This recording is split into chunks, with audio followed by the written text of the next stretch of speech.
Hey guys, I'm finally back again, and it's still your girl T on your favorite channel. Wake up and brace up.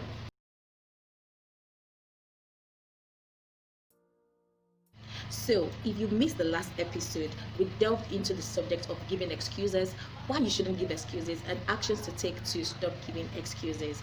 And today, we want to look at a very juicy topic that has been on my mind for a very long time. I'd like to target how to remain relevant in your society today, tomorrow, and forever.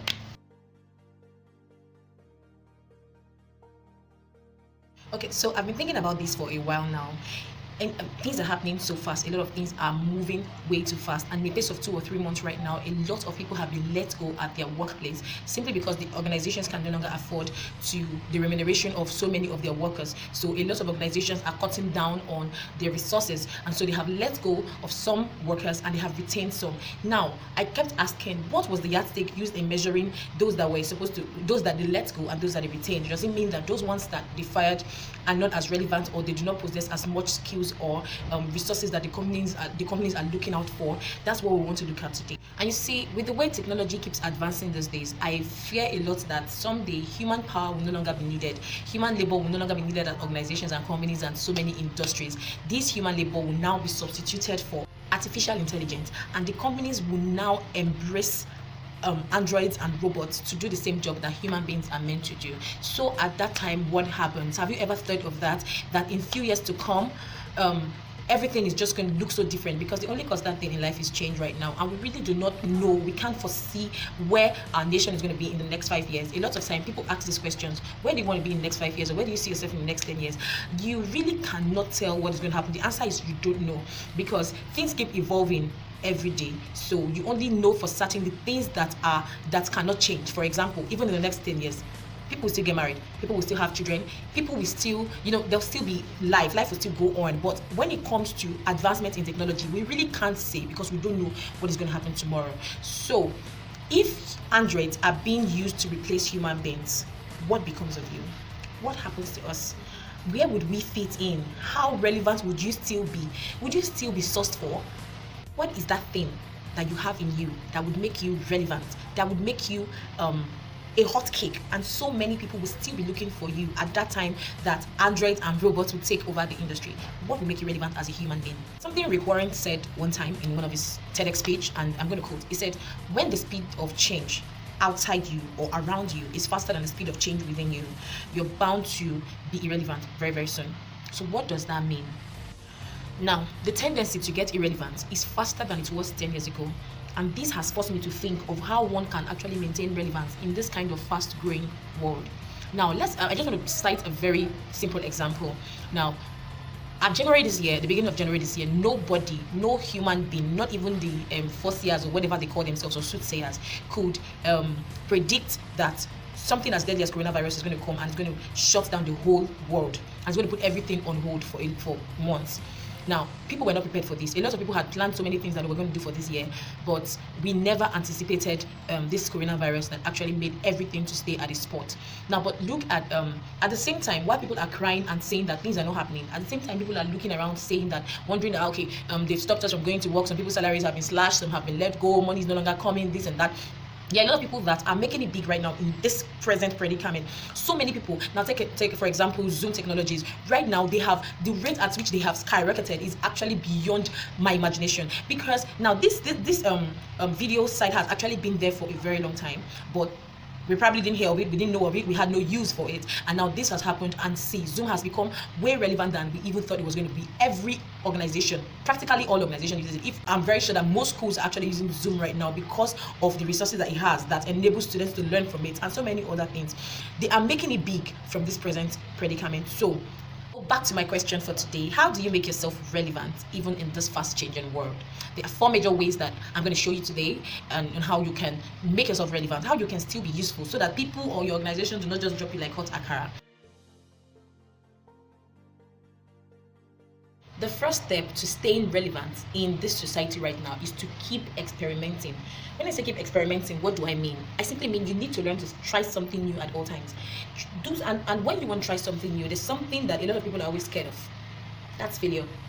You're scared to fail. And so because you're scared to fail, you don't want to try it out because you're afraid to fail. I keep telling people, when you want to try something new, give yourself that 70% chance to fail. Failure is really not a bad thing. Yeah, it's a bad thing, but not so bad. Why? Because it comes with a lesson. It teaches you that, okay, fine, I just failed this. I need to strategize. I need to do something better. I need to add to this. I need to take this off. It shows you the challenges that you encountered the first time. So try experimenting, keep experimenting. You try this one, it doesn't work out, try something else. If it doesn't work out, keep trying. That's a lab mentality. You need to experiment new things. Say, if you keep doing the same thing that you do over and over and over again, you're not going to get a different result, and you're bound to get irrelevant so fast. So you need to keep trying something new every day, because you cannot use yesterday's solution to solve tomorrow's problem. So learn, keep learning. Every day you learn, you grow. The day you stop learning, that's the day you stop growing. That's the day you stop living. Do you understand? All leaders are learners. Every leader learns every day. Now, there's a scripture that says that if the axe is dull and the edges are not sharpened, more strength is required, but skill will bring success. What does that tell you? Your skills are relevant. Dedication or desire is not what is relevant, but your skills. So for you to remain relevant in your environment, you need to start experimenting. And by experimenting, I mean you're trying something new again and again and again till you eventually succeed. Rule number 2. Achieve more mastery. When I say achieve more mastery, what do I mean? Now, when you try to remain in style, I'm not saying being updated with style is a bad thing, but even if you want to remain in style, you need to be updated. You need to follow up with what is trending. As a new one is coming in, you need to update yourself. If you remain in style and remain at that particular style, very soon that style is going to go out of style. So what happens? What becomes of you? Now, nothing ever stays the same forever. That's one thing that we should know. Like I said earlier, change is the only thing, is the only factor that remains constant. There will always be change. Now, you need to remain timeless for you to remain relevant in your society. How much of today's happenings do you even know? Okay, let's talk about your field. What do you know? How much mastery have you gained in your field? What skills do you have? Those are the questions that you need to ask if you really, really need to remain relevant. The reason why a lot of people get paranoid about their job security is because they know that they haven't really mastered their skills. They really do not know much about their field. If they do, there will be no need to be scared. Once you know your onion, you will be sourced for both home and abroad. When I say knowing your onion, I mean once you are good at what you do, once you know what you are doing so well, like you have gained mastery of your skills, of your field, you will be sourced for everywhere. So what's the point of getting paranoid, like, okay, my boss might decide to let me go tomorrow? You're going to stand your ground knowing that they are so not going to find another person that will do things the way you will do things. I'm not saying you are irreplaceable, but to an extent you will be irreplaceable, and that is the truth.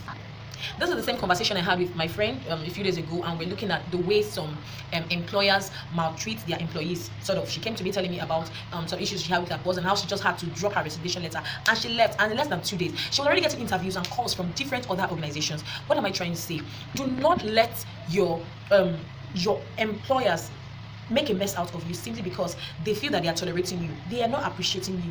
If you are not growing in your field, I beg, wait till you gain. What do you stand to offer to them? They will just drop you like hot akara. So the best thing you can ever do for yourself is to gain mastery of that skills. And once you have done that, they would value you. And you would, whenever you have a say, when you want to say something in that organization, people will listen to you. But if you are just there and you're still using the same 1992 skills, whatever it is that you have learned back then, you're still bringing it here today, you're still using the same approach, oh boy, it's just going to drop you off. You need to gain mastery of what you do. That's one major way that you can gain relevance in your society today. The third factor to becoming relevant in your society is be extra. Now, don't get me wrong, when I say be extra, I am not saying you should be extra in body size and weight and all that. No, that's not what I'm talking about. I'm saying you should add something extra to what you already have. Now, let's take for instance, 2 guys goes into an organization in search of a job, and they both drop their CVs. Now, these 2 guys read accounting, and they both have a master's degree in accounting or maybe in any financial course. And one of them has an extra skill. He knows everything about Sage 50, Peachtree, he knows everything about Microsoft packages and every other computer activities. And then this other one just has education but has no skill. Please, between both of them, who is going to be taken first? Who is going to be accepted? Who's going to be more relevant? The one with skills, because that other person has something more to offer. Now, I'm not asking you to be a jack of all trades. I am asking you to add something to what you already have. You already have education, fine, add skills to it. Now, there are so many companies that are looking for ways to cut down what they already have. How do they do this? They do this by looking for people that have 2 or 3 or more of these things that they're sorting for in one person. They don't really want to pay 5 people to do 5 different jobs. If one person has that same thing that 5 of them can offer, they take that one person and they pay extra. So what do you have to offer? What extra skill have you acquired? How relevant would you be in their organizations? Most times when you see this company's vacancy, they write stuff like they give you the academic qualification and all that, and then they put skills and an extra, telling you that if you have this skill, it's going to be an added advantage to you. So you've seen stuff like that every time. And have you even taken that bold step to learn these things, or you just sit at home wallowing in self-pity and crying up and down, there's no job in Nigeria? Do you have these skills that these companies are looking for and they did not give you the job? Please, you need to get up and do something extra. Go and learn something today. Add a bit of more knowledge to what you already have, and that is growth. That is when you start growing. Now, the final factor to become relevant in your society is be hungry and passionate. Be hungry and passionate about what you do. To make an impact in today's world, it's always best to do that thing that you are passionate about. That is the only way you can move. Trust me, if you get a job or you're doing something that you have no passion for, it's going to just be like a punishment, to and fro. Most of these 9 to 5 hours job, a lot of people are just doing it right now because of the pay, because of what they stand to get at the end of the month, but they are not happy doing that thing, and so they do not put in their best, and they have no interest in learning anything new. You really cannot make an impact if you are not connected or engaged at what you do. Hey guys, passion is everything. If you are not doing something that you are passionate about, something that you are excited about, you're just going to be shortchanging your life, and you're not bound to grow, because there is no way that you're doing something that you're not excited about that you would have this enthusiasm to want to learn. And it's only when you're enthusiastic about something that you're doing, you start getting hungry for growth, you start getting passionate about it, you want to know more about it, you want to read up, you want to ask questions, you want to explore. That's only when you are passionate about what you do. So guys, you need to find out what exactly are you passionate about and stay on that field, learn more on that field, add to what you already have. Passion breeds enthusiasm, and if you are enthusiastic about something that you do, you would have a lot of energy and exude confidence, and people will want to associate themselves with you. And when you are passionate about something, the tendency to pursue excellence relentlessly will be overwhelming. Now listen, no matter what you do guys, staying relevant will always be a part of your huge success story. With this, I'm going to just take a bow and leave, and I hope you have gained 1 or 2 things today. And if you like this video, please do not forget to click on the like button below and subscribe if you haven't done that yet. Thank you guys for staying tuned. It's still your girl T on Wake Up and Brace Up. I'll see you again next week. Till then, please stay safe. Bye guys.